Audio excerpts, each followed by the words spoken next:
E aí galera, beleza? Professor Alcides para mais uma aula de ciências.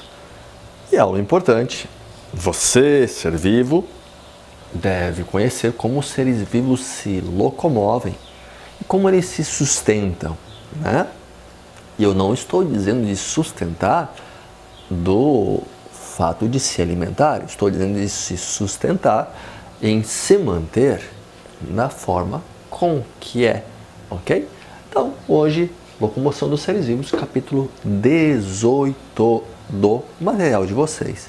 Vejam lá, então as estruturas de sustentação e locomoção. O que é locomoção? Bom, gente, locomoção é mover-se de um ponto até outro, ou seja, deslocar-se espacialmente em um espaço de tempo, né? Então, deslocamento entre dois pontos, A e B. A e C, B e D, B e C, enfim, né? Deslocamento entre dois pontos. Nós temos, então, como fatores promotores de locomoção, os fatores externos, ou os exofatores, que são não determinados pelo organismo. Muitos seres vivos se locomovem sem fazer esforço, sem gastar energia. Por exemplo, as algas, por exemplo, os protozoários, por exemplo, eu mesmo, se eu ficar parado, né, num rio com um colete salva-vidas e esperar este rio me levar, estou me locomovendo, né, por fator externo ao meu corpo. Mas existem fatores internos que são altos, são do próprio indivíduo, ou seja, tem energia própria para promover a locomoção, né? Os vegetais, né, eles podem se mover, é claro que uma árvore não pode arrancar as suas raízes e sair por aí, com certeza não. Mas, por exemplo, algas podem se locomover, mas sim pela ação externa. Então é um ambiente que promove o fluxo, a locomoção do vegetal. Tá? Já os animais podem se locomover tanto pela própria vontade, pela energia própria, quanto pela energia do ambiente que o circunda, né? É verdade isso que nós, por exemplo, podemos facilmente nos deslocarmos através de um rio sem gastar energia nenhuma, né? Então, tá aí. Por exemplo, esponjas do mar, pessoal, são animais sésseis, né? Ou seja, fixos. Eles não se movem quando são adultos, mas em uma fase da sua vida, na fase larval, quando eles estão se dispersando, é a água que leva, né? A ação externa. E o cão vai para lá, vai para cá, abanando o seu rabinho, né? Então tem ação interna, tem energia própria. A sustentação, como eu disse para vocês agora há pouco, que eu me refiro, é na verdade o ato de se manter no mesmo estado, na mesma condição, na condição natural. Então, de sustentar-se, de se manter naquela posição. Por exemplo, eu estou em pé. Para que eu possa ficar assim, sustentado no meu corpo, eu tenho que ter algumas estruturas que promovem isso, ok? Quais são elas? Vamos ver. Estruturas de locomoção primeiro, né? Vamos lá primeiro? Então, nós temos ali os flagelos, por exemplo, as bactérias. Algumas bactérias têm uma grande caudinha, que é chamada de flagelo, que elas locomovem e faz com que elas vão na direção que querem. Cílios, né? Alguns protozoários têm um monte de, entre aspas, pelinhos, que são estruturas que lembram pelos, na verdade, que ficam ao seu redor. E, no caso, né, animais mais desenvolvidos que possuem músculos, que podem, então, fazer o deslocamento.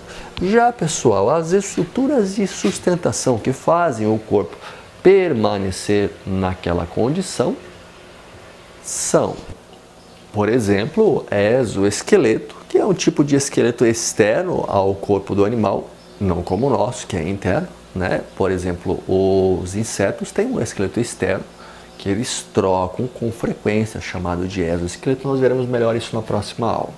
Espículas, que são estruturas geralmente de mineral, que fazem, por exemplo, o corpo dos poríferos ficar firme para que eles fiquem lá na postura que eles precisam para sobreviver.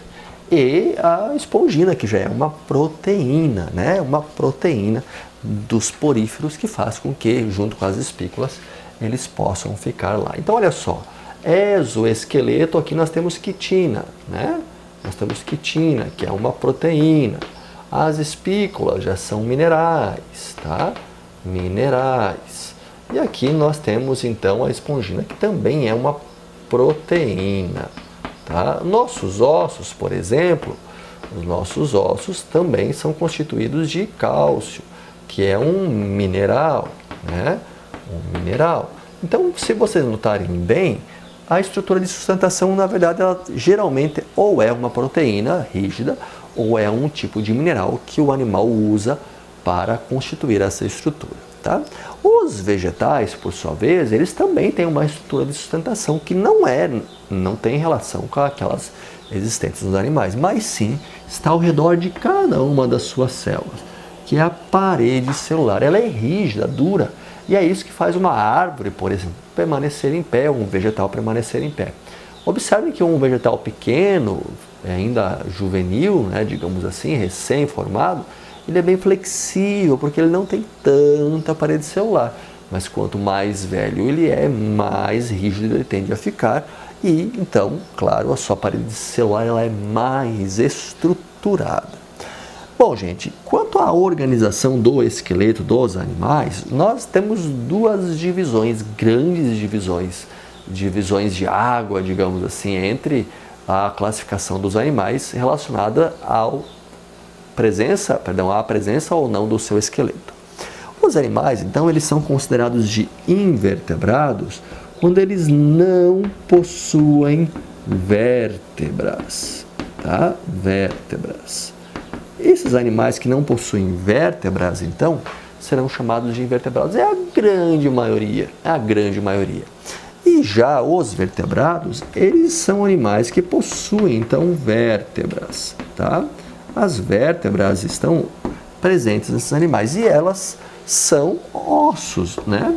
Mas são ossos que constituem a sustentação principal de um animal vertebrado, né?